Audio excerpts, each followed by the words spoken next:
What's up, guys? What's the difference between 1700 and 2200 ELO? We're about to find out. I'm playing against Apex Chess, and actually had a conversation with him earlier, right before we started here. Excuse me. Where I saw on his channel, I wasn't trying to prepare, but I saw that he plays the Vienna Gambit, and it sounds like he does pretty well with it. It's not really an opening that I've studied much from Black's perspective. I think maybe a long time ago I looked at a few lines, but it's been a while. But I was talking to him and I was like, you know what? Let's just play that line and we'll see what happens. So he's going to be actually very familiar with this opening. I am not super familiar, and I thought, you know what? This will be an interesting video, right? So we'll see what happens when 1700 is familiar with the opening. All right, we're playing a national master here. We get the white pieces. We're gonna start with e4, and he goes e5. So we're gonna go knight to c3. We're gonna play the Vienna game. All right, so he plays knight f6. We're going to play f4, the Vienna Gambit, and I'm expecting to see the main line d5, of course. So what I do know is that the main line here is d5. But after that, I don't really have a lot of knowledge. So I think I'll go ahead and play the main move here, because, I mean, you can't go wrong with two pawns in the center. Actually, I want to turn off my cursor. That's going to bother me. 1 second. So I'm going to go ahead and play the main line here. And probably I'm going to start to think about how can I branch off relatively early. But the issue here is, like, I don't think I have too much of a choice, right? Like, don't I have to take the pawn back? This is the highest rated player I've ever played, and I'm very nervous. Okay, so he plays d5. Now the main line goes like f, e. He takes. I'm going to go queen to f3. And there's many lines after that. And this is all theory, so this is just lines that I've memorized. So we take. Like, I'm wondering, you know, some crazy move like going here. I don't think that really makes a lot of sense. I don't think this probably makes much sense, sacrificing a piece just so that I could play queen here. I mean, no, I gotta play the main move here. I gotta take the pawn. All right, so we see it. Knight e4. Now, we're going to play queen to f3. There's many moves here. You know, you could play knight f3, but I'm a Gotham fan, and I learned most of my repertoire from him, so he likes this move. That's what I play. So, f5 is a move here. He could just take. He could play knight out. So those are like the three kind of moves that I'm familiar with. And we'll see what we can do from here. I think there's some lines where the queen comes out to f3, if I'm not mistaken. Yes. See, this is where I don't really know what I'm supposed to do here. I don't really remember. I'm trying to think if there's a way that I can, like, steer it out of the main territory here. I mean, the logical move looks like I should probably just take the knight. So maybe we do that. I feel like when I've played this in the past, usually I'll put the bishop here, and I don't love the positions that I get. I just don't love them. So I wonder if there's a way to change that up. Let's go ahead and take the knight, but I don't think I want to castle, because that's usually what happens. You castle and you just get, like, attacked. The f-file is just very nasty. I wonder if we could do some sort of castle queenside, just as a way to mix it up. I'm pretty sure he's going to take this way, try to play d4. So he just takes. So we have an option after this to take with the b pawn and then fight for d4. But I don't like playing bc for the simple fact that he can just play d4 right away, and then it's not as nice, right? We can't just take, because then queen takes. So I like to take like this and then play bishop out, or here and then go queen to g3, because there's a forcing line of queen check here, and it forces a queen trade if the queen stays on this diagonal. But we're going to go dc. And let's see what he plays here. Oh, he takes this way. Interesting. Okay. Yeah, here's why it's dangerous. Bishop can come out right away, wherever it needs to, essentially. I mean, not here, obviously, immediately, but you've got bishop to d3. This knight, I don't know where the knight goes, probably something like this, castles. And you've got a queen, you've got a rook, you've got a bishop, you maybe have a knight coming at you, and the other bishop. You have so many pieces. And you're missing the knight on f6, which is a nice defensive piece. So that's why I'm pretty sure I don't want to castle kingside. Even though I think you can, I don't want to from a practical standpoint. So practically, I'm thinking like, what if I go like check G3 and just trade queens, just take it to an endgame. Kind of like my pawn structure. This is isolated, right? Double pawns here. Now that pawn might be a little bit weak if I do that, but probably could defend it enough. So check. I don't know what he would play. Probably G3. Doesn't have to take the queen. No, actually he does, right? Otherwise, loses the rook. So yeah, I think that's a good plan from a practical standpoint. Let me just make sure I'm not missing something obvious. Bishop G5, would that be annoying? Rook to D1, he's going to castle. I mean, it would be annoying, but I think I would be okay. Knight to D7, attacking the pawn. We could play Bishop E7 if we need to. Let's do it. Let's go with that. A lot of times I'll see this move or this move. Or no, not commonly this move. It does happen, but I also see knight here. Just to put pressure on this pawn immediately, because it's kind of, it is a big weakness in my position. Okay, so he goes for the immediate check. So there's that forcing queen trade.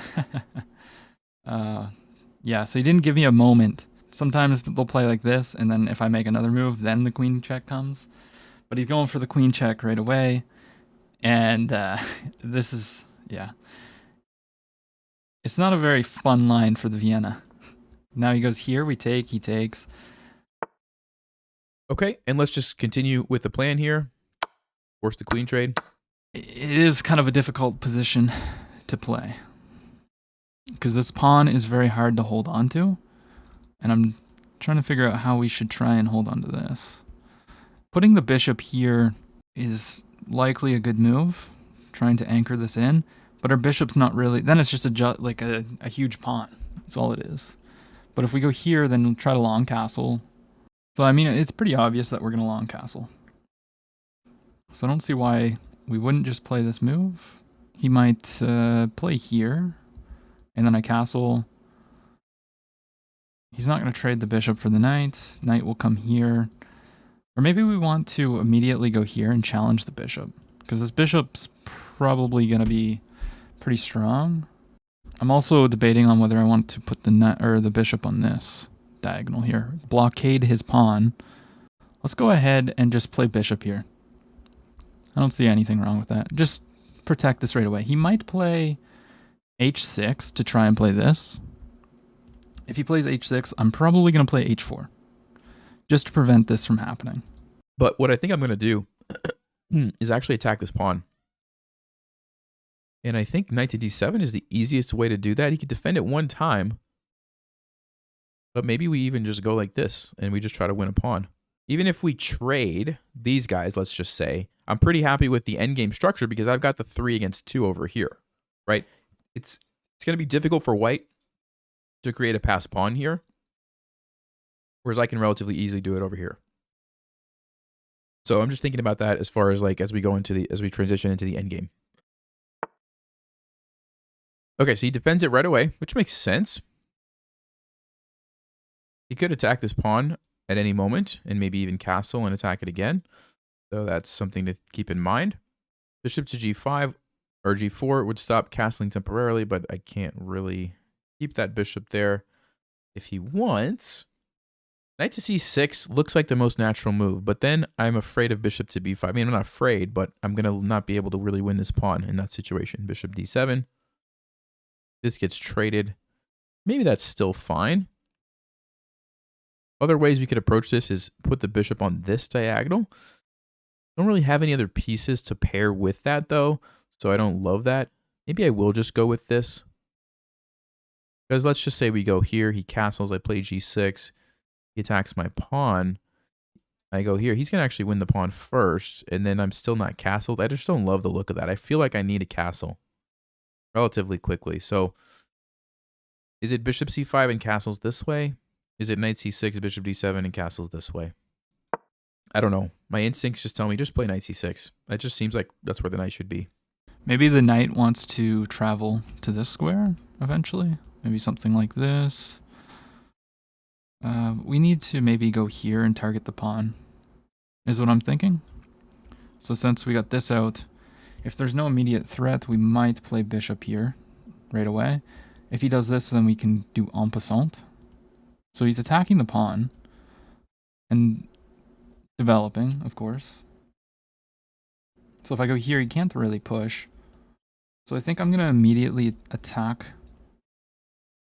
this. I don't know. If I go here, what if he plays bishop here? Trying to make it so that I cannot castle. We always have this move. Well, we would take first. So let's go ahead, put the bishop on this diagonal. You know what, though? I just noticed there's this idea of e6, which is kind of an annoying move. The idea is if I take this way, I have double isolated pawns. He still gets his pawn back right away. If I take this way, he can trade and again get his pawn back right away. Now, I think that's a better version for me,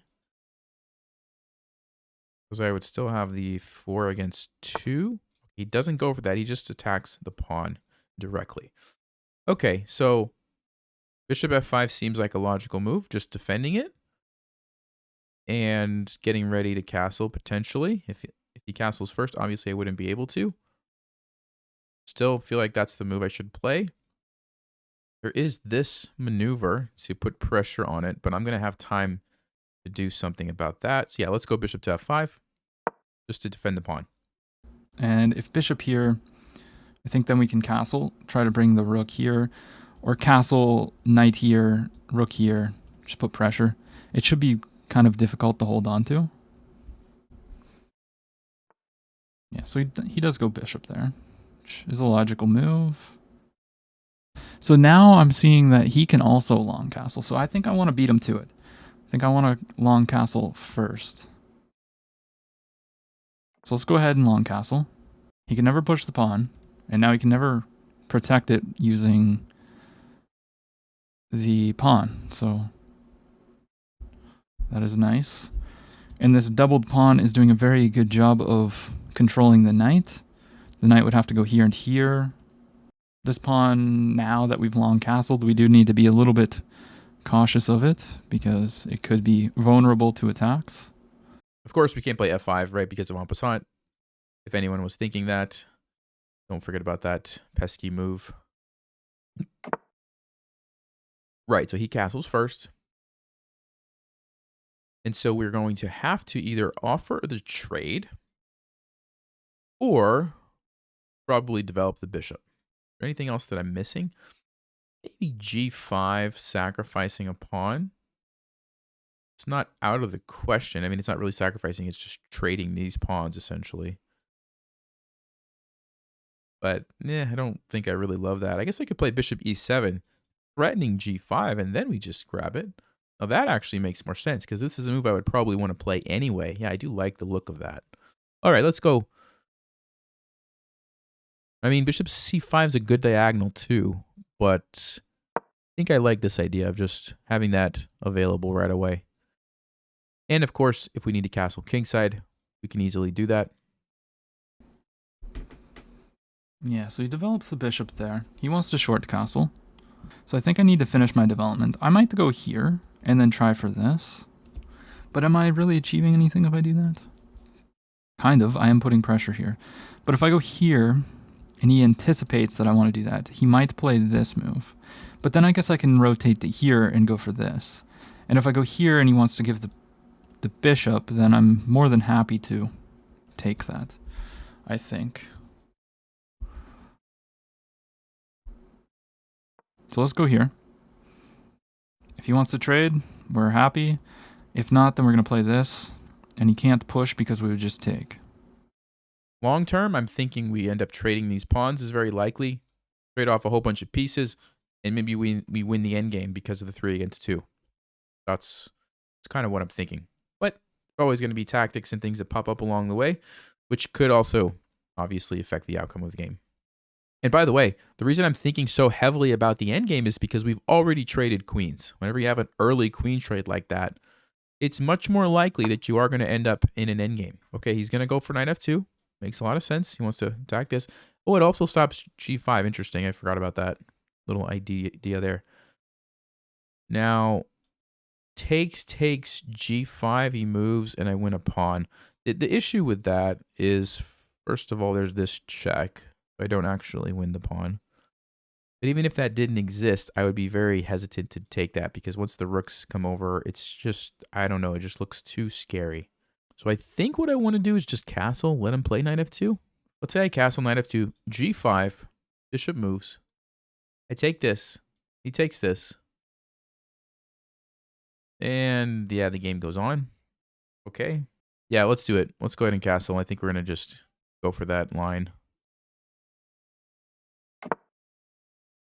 I want to get my rooks involved. That's why I'm doing this. Expecting knight to f2. Or maybe even rook e1, actually. Could be another way to attack it. Yeah, so he just goes for castles. Very logical move. He didn't want to give up the bishop.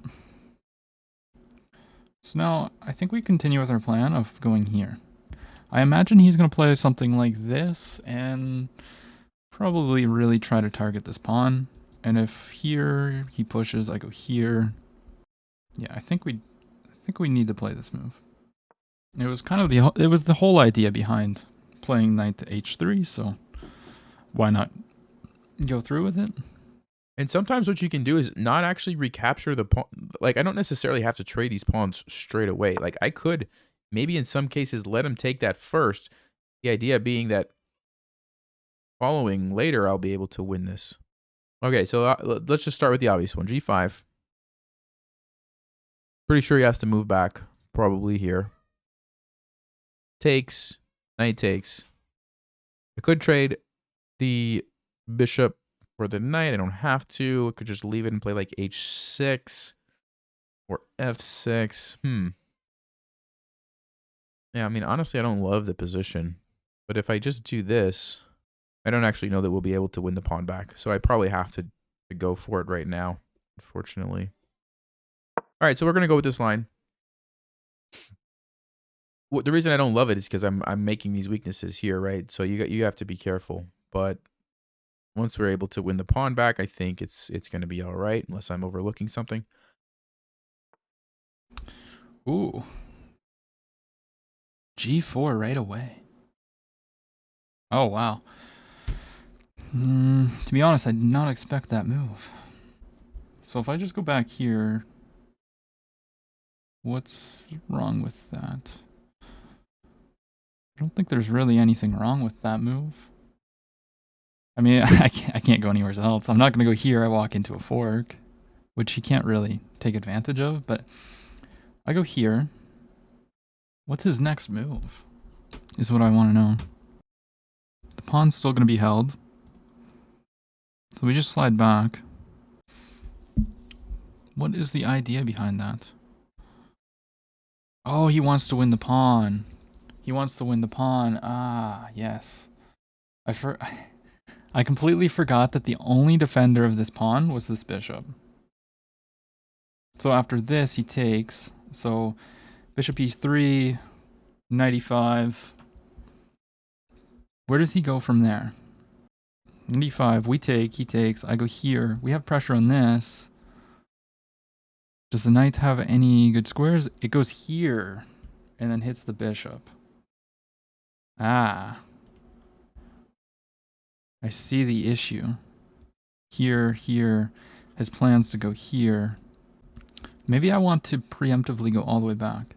Because here, knight takes, bishop takes. Does he have an intermezzo of going here? I guess I can always just go here and then get on this diagonal, which would be very nice. Yeah. Yeah, I think if I can get onto that D file, like the D diagonal, that could be a very nice file. Especially lining up with this, there could be potential rook sacks.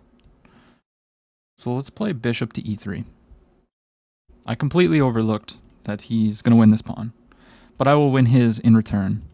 I'm not sure if he's thinking about going to d2 instead or playing some other move that I'm not considering. I feel like this has got to be the move. Yeah, maybe he's thinking about leaving the e file open, so it's a question of which rook does he want to block. I guess that's a valid thing to think about. But my next move, pretty much regardless, is going to be to take the pawn. I pretty much have to do that. I don't think there's anything else that's jumping out at me as a possible move. So, all right, he does choose bishop e3 as expected. And then, like I said, I'm pretty sure we're going to grab this pawn. And it makes his king a little bit unsafe. So now he does have access to here. He has access to here. So if I go here, he takes, I take. What if he goes here? Is that a threat? I don't really think so. We can always just come here. I could take with the knight. He takes. What if he doesn't take? I could go here, put pressure on this. Honestly, I think his bishop could be quite strong. But if I take with the knight and he takes here, I go here, then I immediately have pressure on this. The knight now also protects this square, which is good to note. The knight has access to here, potentially. I think I want to take with the knight so that I have pressure, so that I have double pressure on that. But then he just backs it up with a pawn. But then I go here, potentially. We're going to take with the bishop here. And he has two options here, of course. He takes with the bishop. I think I will go ahead and trade.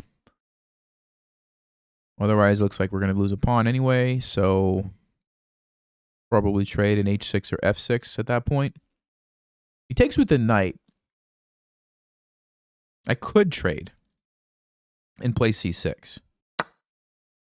Okay, goes for the bishop straight away. So I believe my options are limited here, right? Because if I save the bishop, I lose a pawn. I don't want to go back all the way to c8 and disconnect my rooks.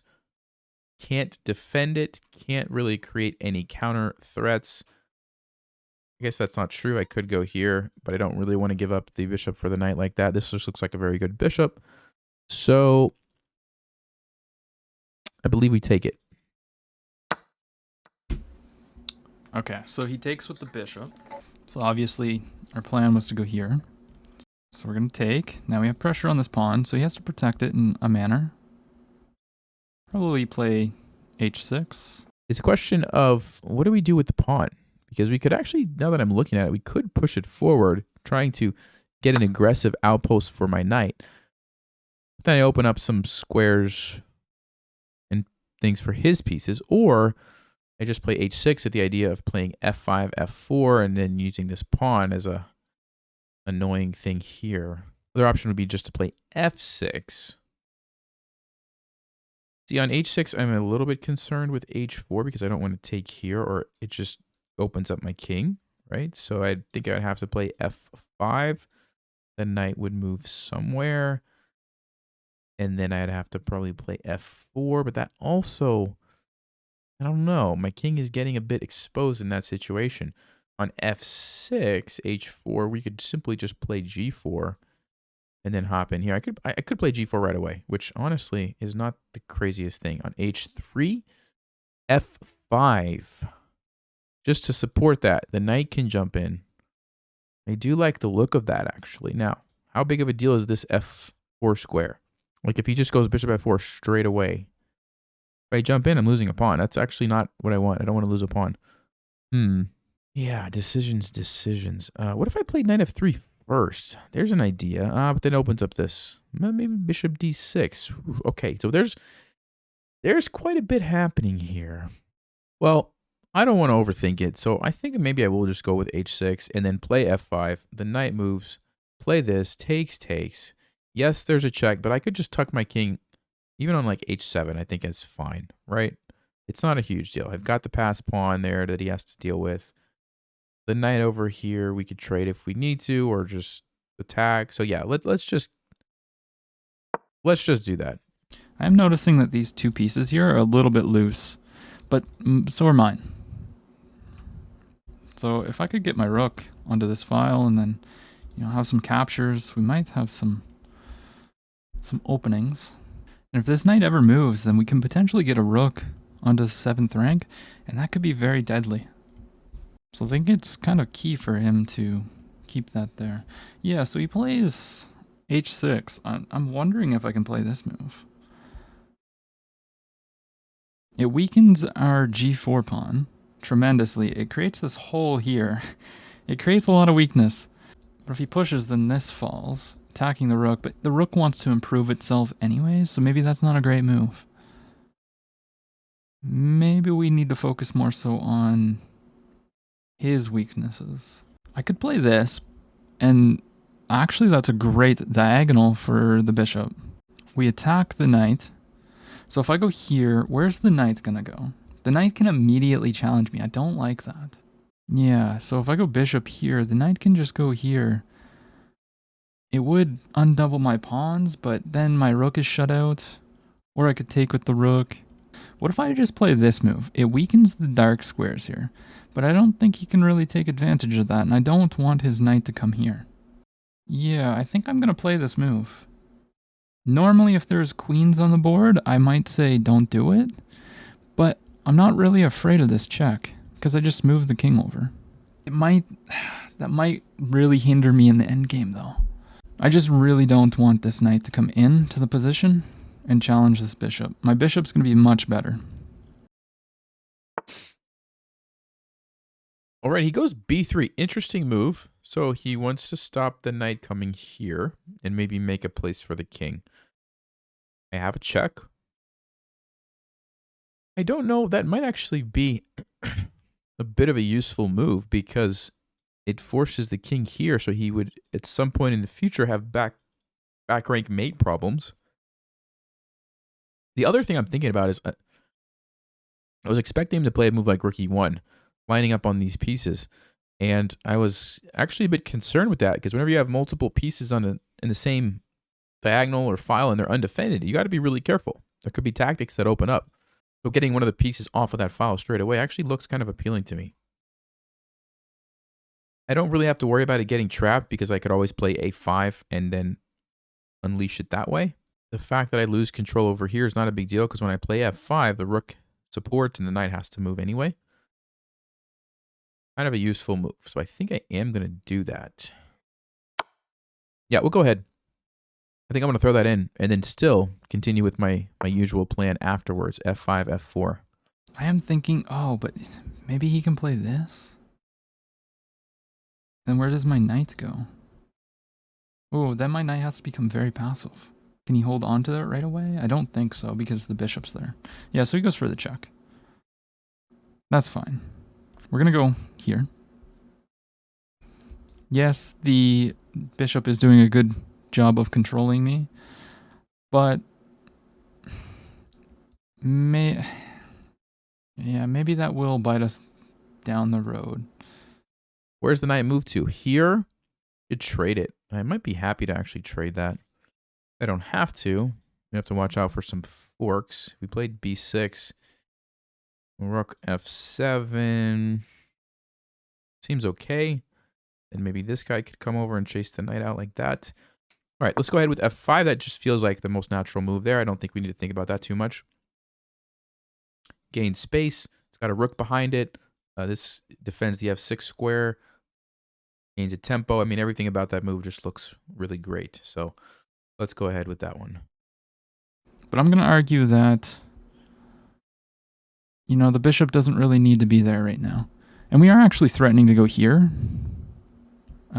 Are we though? Maybe not. So if I go here, if he takes, I take. Now the rook can come here and it would be protecting the passed pawn after the fact. I could go here. If he takes, I take with tempo. What else can he do? Can he attack this right away? So if I play this, the goal is to go here, ultimately, I guess. Not really afraid of him taking, but I am afraid of this move. Hitting the bishop, because the bishop's the only thing protecting it, right? But then I go here. And then we should be happy, right? I go here. I can possibly get this, which would be a forking these pieces, forcing the trade of his knight, and I think his knight is much better than mine. Now, after this, if he comes in, is there a threat? There is a threat of a fork, but it's held by the bishop. So we should be good. So let's go here. That will be met with this, or takes here. Knight c5 is actually kind of a tough decision because a pretty annoying spot for the knight. So I am tempted to take it. Yeah, here we go. I'm tempted to take it, but bishop in an endgame with pawns on both sides of the board, generally you would favor the bishop. Now my knight is super centralized, which is great. And I could have a nice outpost here, which is also great if I want it. I could ignore that and play f4 straight away. What happens on bishop d4? Then he has double attack here. But then I could trade and I gain essentially a free move. If I push it first, let's say takes. If he throws in a check, I just come over here. And if he moves, then we go ahead and trade. He could take the knight or the bishop. I'm actually pretty happy with that. I'm pretty happy because I got that f-pawn. Sorry. I've got the f-pawn. So yeah, I think maybe f4 is a great move here. I don't have to worry about that because I take the 2 pieces and I'm happy. I don't have to worry about that. I take the piece. Like I said, I already talked about this. He takes me this way. It's not really an issue. I think we would maybe just play c6 or either c6 or just push f3 and sack the pawn and just get this guy all the way down here. Either way, I like the look of it. In an effort to not lose on time, I'm going to go with f4. We are also threatening a pawn, but I don't really want to take this pawn, if I'm being honest. I'm more concerned about getting my rook involved and also kind of dealing with this stuff. Taking this pawn is like a side quest. I could also get trapped because then, I mean, the knight's... it also opens up this file, but it does win a pawn and isolate 2 of his pawns in front of my king, which he'll probably start to throw at me at some point. So maybe that's not a bad idea. He goes there immediately. So I could take, he takes. I go here. Or what if I go here first? I go here. He can't push because I would win a knight. Or could he? If I go here, can he push? No. Surely I get behind, right? Here, takes. Here, it looks kind of scary, but I think we'd be in time to save it. If I take... Then it opens up this G file, which I really, really like. So I am indeed going to take and then play bishop here. Hit the knight. And now we have this open file to work with. He's probably going to protect using the knight, I would assume. Okay, bishop d4. Yeah, so I think now he trade, and I got that move essentially for free, which is nice. And then the game goes on. If he takes the bishop, we move the rook here. Controls the 7th rank, keeps it lined up on the pawn. Yeah, either way, pretty happy with that. Let's go ahead, take the knight. That knight landing on e6 looks pretty scary. That's why I'm pretty sure I need to take that. Probably could do other moves, but that just looks like a super nice square for the knight. I see. He made me waste a move. Yeah. I guess we can take. Now we hit the rook. And we can probably just go back. Definitely think rook f7 is the move. Maybe rook f5. I'm avoiding the dark squares because the bishop, so probably one of these two. This one is nice because you get the attack. This one's nice because you control the 7th rank, like I said. This one's nice because it defends the knight. This is also nice because it leaves this square for my king if there's a check. So maybe I will go here and then do king f7. Initially, I was thinking this, but my knight's actually already stopping the 7th rank. This is going to be controlled by the king. But maybe I would like that knight defended laterally. And it gives a clear path for my king to come to the center. Okay, I like it. I like it. Let's do it. I also really like that this can come in eventually if this is not there. But this pawn is looking more and more dangerous. Rook there. Yeah, I mean that makes sense because he wants to double up. So what should I be looking for right now? Is my question. Because I could give this check, but then he just gets the king more active. If I go back, he's gonna start pushing the pawn. And I think I need to really put that to a stop right away. So maybe we go here. Check. He goes here.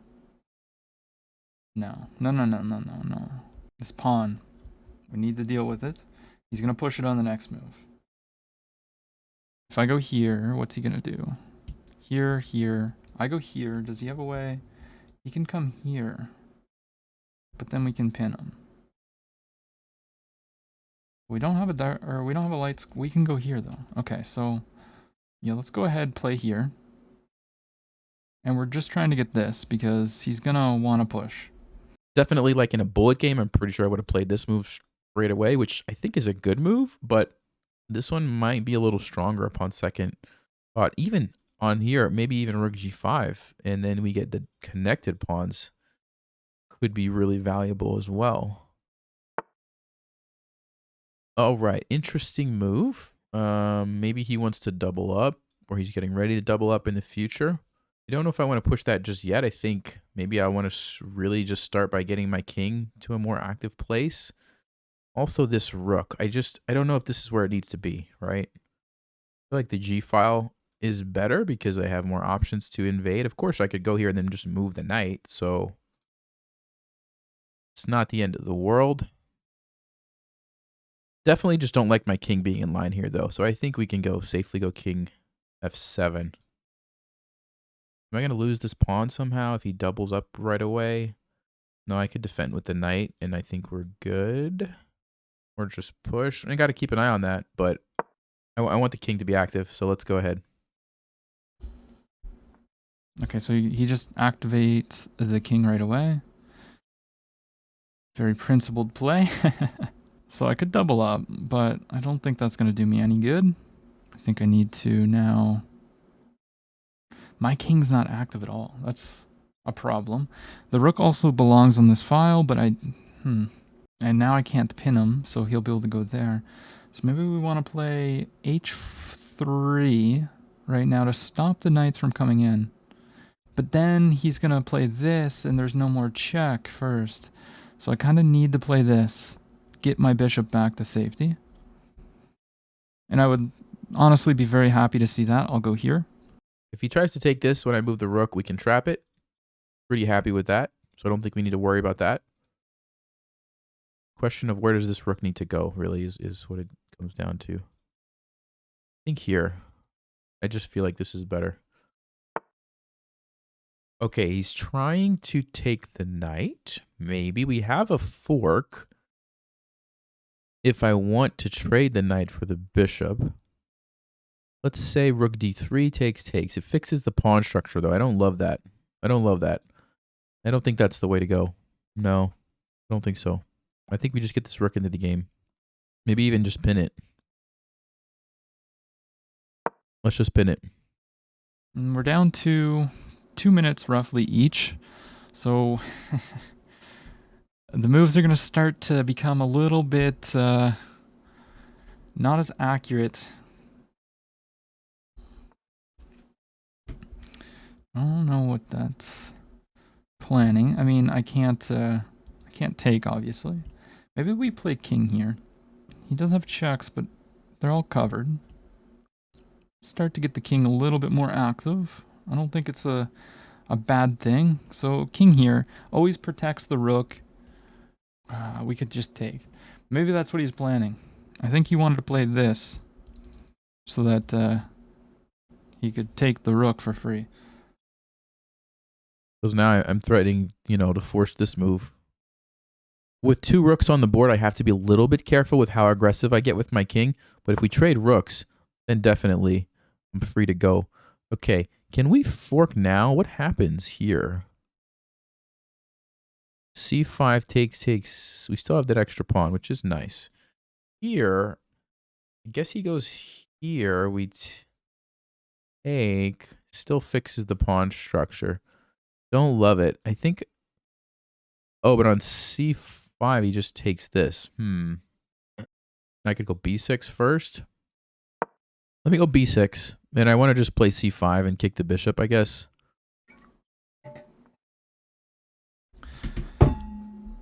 So he plays b6. Maybe he wants this. Am I going to be taking this? Because if I'm going to be taking that, then I don't think I need to play h3. But if we trade all the pieces off, this is going to promote, which is not good. Do I have takes? Takes. No, we don't have takes. But if I put pressure here, where does he go? Because then he has to respond because I'm threatening to win. He probably just plays here or here. We could also go here with ideas of taking. But I guess then, yeah, there's not really much. Let's play h3. We're going to stop the knight from coming in. I think we're okay if we trade here because, like I said, this extra pawn is going to be very nice for me. Should give me some good winning chances here. And you can't really play b4. You give me the c4 square, which looks great. So kind of have to let me play this. Now, you could go rook e1. No, then he gets forked. You can't go rook e1. Can't go rook e1 or rook g1. You could go rook f1 or rook d1. And d1, maybe this. Maybe the same kind of thing, right? We just take here. Because he's kind of at the disadvantage. If we trade all the pieces, it's a winning endgame for me because the pawn. So that's a big plus. He goes h3. All right. I think I'm okay now playing c5, forcing that bishop to move. And if he takes my knight, I will have to trade here. Okay.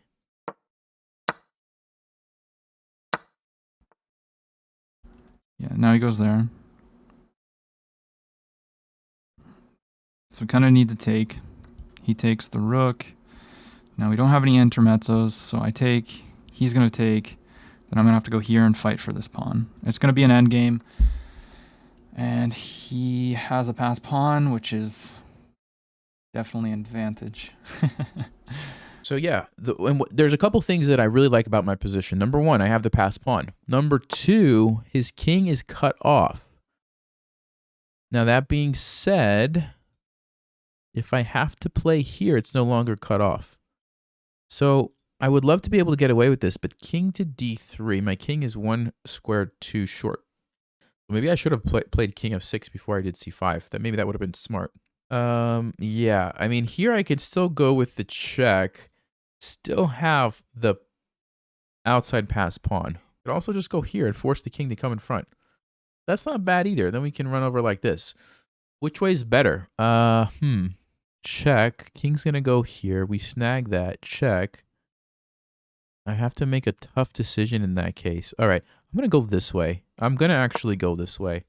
That other line looks a little tricky. I also think c4 could be a good move, just restricting him from playing this. But then, I mean, he doesn't really matter.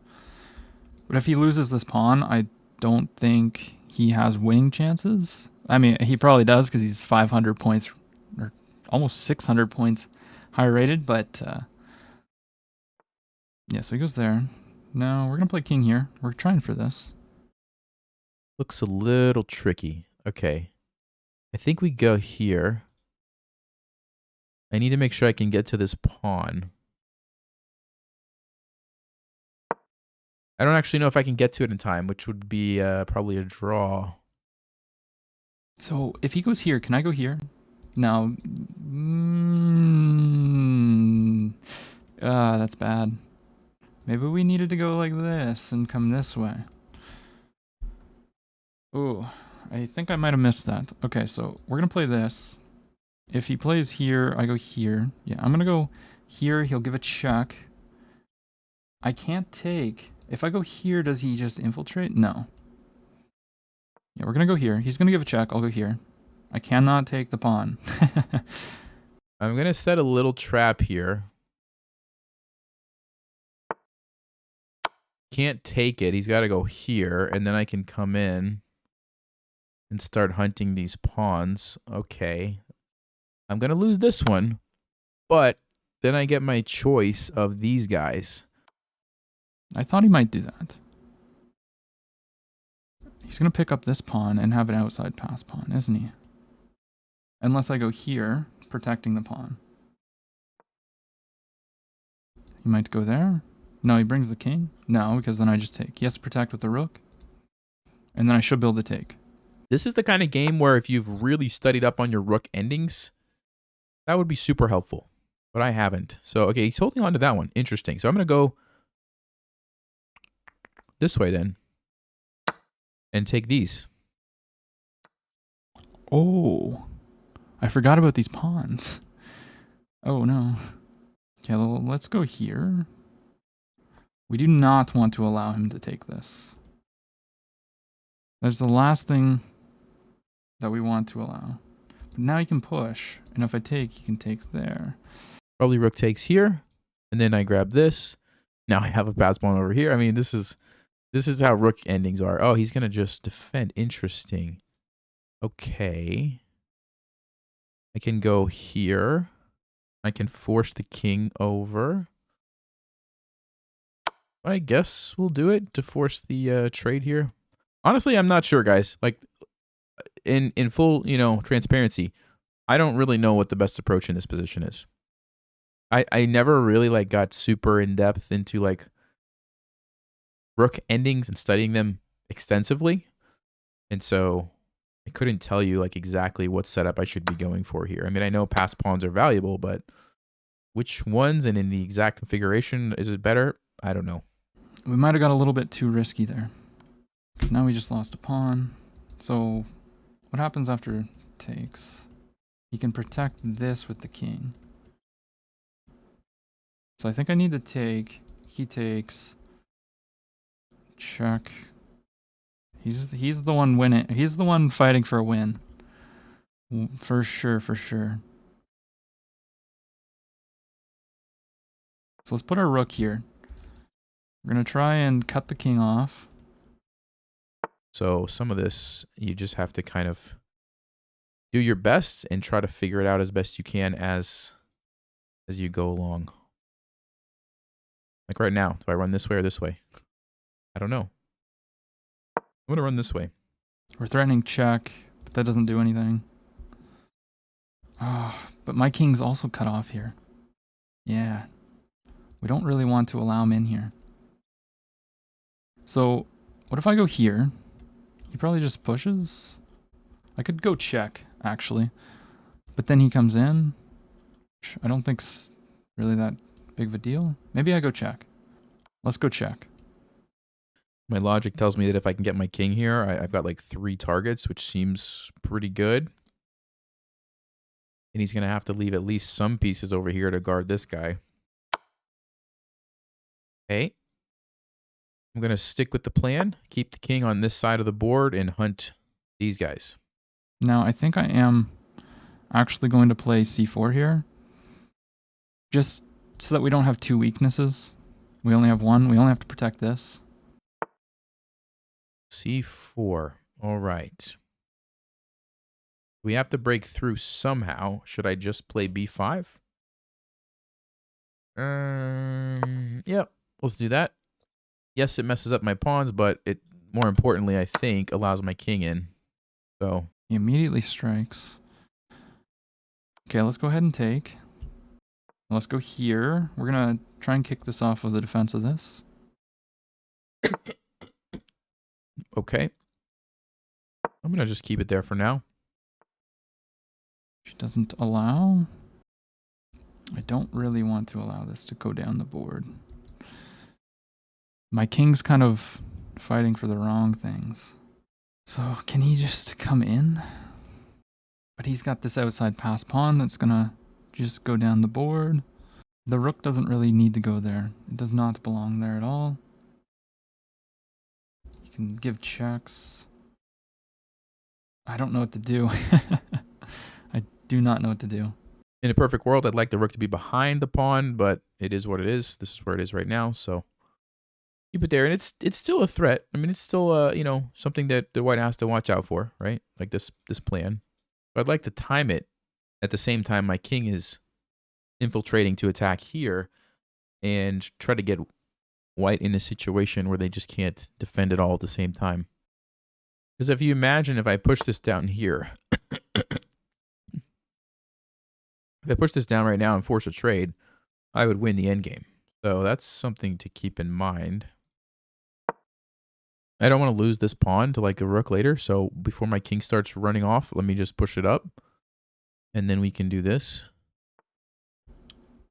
He plays there.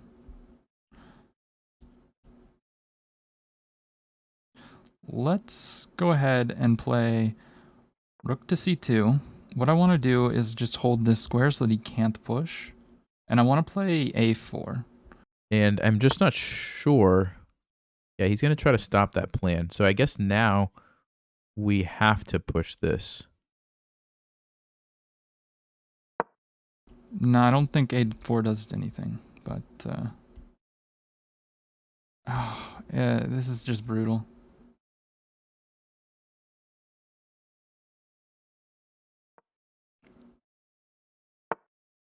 Right. I mean, do I want to just come around and behind? Do I want to come here and defend this? Maybe that's a good setup, because then my king is free to go over here. His king is stuck probably there. Rook is here. Yeah, is that enough? Goes there. What's he threatening? Threatening king in, potentially. Okay, what I want to do is go win this pawn. But then he's going to simplify everything down, I think. Let's go here.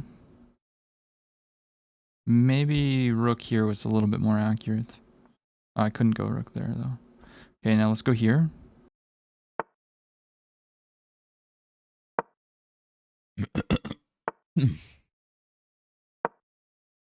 He can check like this if I do that and take my pawn. Aha. Okay, let's just move, just move. So he cannot take the pawn.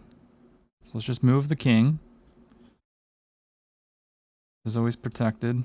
We need to stop this pass pawn from moving. So I'm using the king. This rook's protecting this pawn. Can't take. So, okay, he's not doing that though. So maybe now we can come over here, put the pressure on. Still have to break through. So a4 would give me another pass pawn. Probably what I need. Are there any other ways to do it? Bring the king over here. No, I think this is okay. I think. So we're playing for a draw right here. There's no winning for white. So he takes. Or so he pushes. We're going to take. He's going to go there. Now, can I give a check? And then just go back. Let's go check. Now let's just go back, protect this. So now we try to use this guy. Sorry. This guy. And we use the king to help chase the rook away, essentially.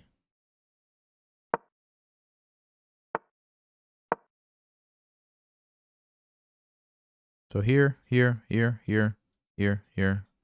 That's basically the plan. And I don't think he can really stop that.